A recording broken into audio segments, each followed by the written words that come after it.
Good morning class 2 children. बच्चों भाषा कलश पुस्तक निकालिए, उसमें पाठ 14 खेत में खजाना, ठीक है, पेज नंबर 80 और 81। तो आज हम पढ़ेंगे पाठ 14।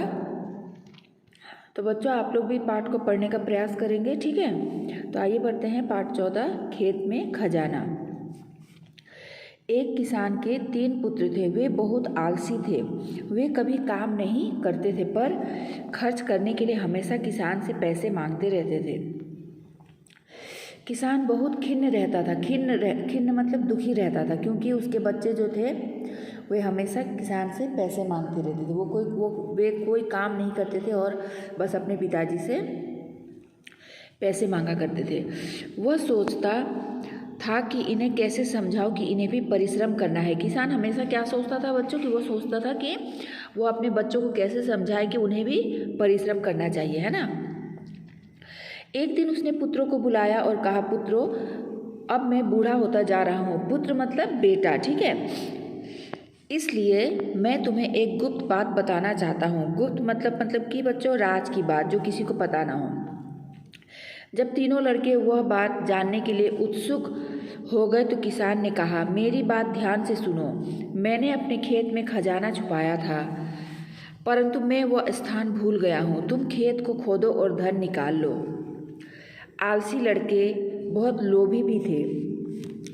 वे जो बच्चे थे, वे जो लड़के थे, किसान के जो 4 बेटे थे, वे बहुत लोभी भी थे, ठीक है। जब किसान ने कहा कि उसने खेत में खजाना छुपा कर रखा है और वो जगह भूल गया है कि उसने कहाँ पर खजाना छुपाया हुआ है ना।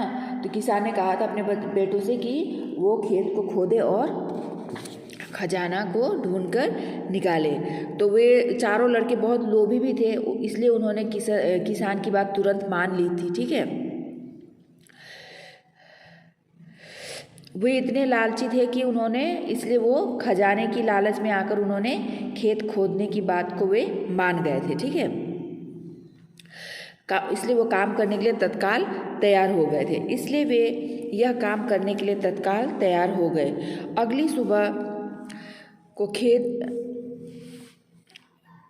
सुबह वे जल्दी उठे और खेत में खुदाई करने लगे। दूसरे दिन सुबह वे जल्दी उठे और खेत में खुदाई करना उन्होंने शुरू कर दिया। संध्या होने तक, मतलब कि शाम होने तक, उन्होंने पूरे खेत को खोद डाला, परंतु उन्हें खेत में कहीं खजाना नहीं मिला। शाम तक उन्होंने सारा खेत खोद डाला, पर उन्हें कहीं भी खजाना नहीं मिला। संध्या के समय लौटकर वे अपने पिता से बोले, पिताजी, हम बहुत थक गए हैं। हमने सारा खेत खोद दिया, लेकिन खजाना नहीं मिला। शाम को जब वे घर लौटे तो उन्होंने अपने पिताजी से कहा कि पिताजी, हम बहुत थक गए, हमने सारा खेत खोद डाला, पर कहीं हमें खजाना नहीं मिला। किसान ने मुस्कुराते हुए कहा, कोई बात नहीं, खुदाई हो चुकी है, तुम लोग उसमें बीज क्यों नहीं बो देते। तो किसान ने कहा कि कोई बात नहीं, जब खुदाई हो चुकी है तो तुम लोग उसमें बीज बो दो। लड़के उसकी बात मान गए और खेत में बीज बो दिए। लड़कों ने किसान की बात मान ली और खेत में बीज बो दिया। कुछ सप्ताह बाद अच्छी वर्षा भी हो गई। जल्दी ही खेत में सुनहरी बालियां भी लहलहाने लगी।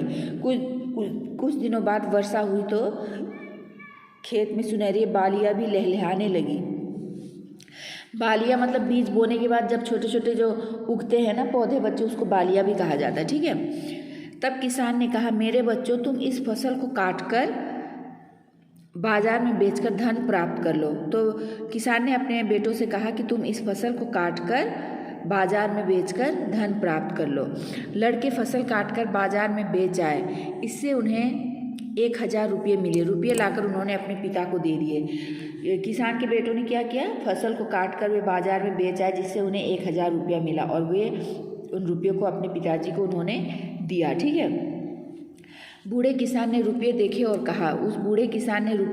कहा, मेरे प्यारे बच्चों, यही वो खजाना है जिसके विषय में मैंने तुमसे कहा था।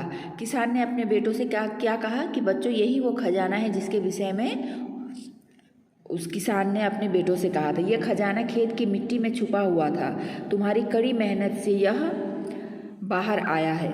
किसान ने अपने बच्चों को समझाते हुए क्या कहा कि यह खजाना खेत की मिट्टी में छुपा हुआ था। तुम्हारी उन लोगों की कड़ी मेहनत से यह खजाना बाहर आया है। यदि तुम हर वर्ष इसी तरह परिश्रम करोगे तो शीघ्र ही तुम्हें तुम्हारी ज़िंदगी का खजाना मिल जाएगा। किसान ने अपने बेटों को समझाया कि अगर तुम हमेशा इस प्रकार से परिश्रम करोगे तो शीघ्र ही तुम्हें तुम्हारा खजाना मिल जाएगा, है ना। आलसी बेटे अपने पिता की बात का अर्थ समझ गए। बेटे जो आलसी थे वे अपने पिताजी की बात समझ गए। मतलब कि उनके पिताजी का कहने का क्या मतलब था कि हम परिश्रम करना चाहिए, हमें फल पाने के लिए बच्चों क्या करना चाहिए, परिश्रम करना चाहिए। जब हम परिश्रम करेंगे तभी हमें मेहनत का फल मिलेगा। हम बिना मेहनत किए हमें कोई फल नहीं मिलेगा, ठीक है। तो हमें फल पाने के लिए हमें क्या करना है बच्चों, कड़ी मेहनत करनी चाहिए, परिश्रम करनी चाहिए। उस दिन से उन्होंने स्वयं मेहनत करके धन कमाना शुरू कर दिया। उस दिन से बच्चों किसान के बेटों ने क्या किया कि मेहनत करके उन्होंने धन कमाना शुरू कर दिया, ठीक है। तो इस पाठ से ये शिक्षा मिलती है कि आपस में मिलकर एक साथ कठिन मेहनत से भी सफलता मिल सकती है। हमें सफलता प्राप्त करने के लिए, फल प्राप्त करने के लिए, ठीक है, हमें क्या करना है बच्चों, मिलजुल कर कार्य करना है और परिश्रम करना है, ठीक है। अगर हम परिश्रम करेंगे तभी हमें अपने परिश्रम का फल मिलेगा। तो बिना परिश्रम के हमें कोई भी फल नहीं मिलेगा। जैसे हम अगर बैठे हैं और हम ये सोचते रहे कि हमारे पास पैसा आ जाए, तो बैठे बैठे तो पैसा नहीं आएगा, है ना। हमें पैसे कमाने के लिए हमें बच्चों क्या करना है, परिश्रम करना है, ठीक है, तभी हमें धन प्राप्त होगा, ठीक है। तो बच्चों ये पाठ आप लोग इसी प्रकार से पढ़िए और शब्दों के अर्थ भी लिखिए। आप लोग को मालूम है शब्दों के अर्थ कैसे लिखना है, तो ये लिखकर, शब्दों के अर्थ लिखकर आप लोग मुझे दिखाएंगे, ठीक है। धन्यवाद।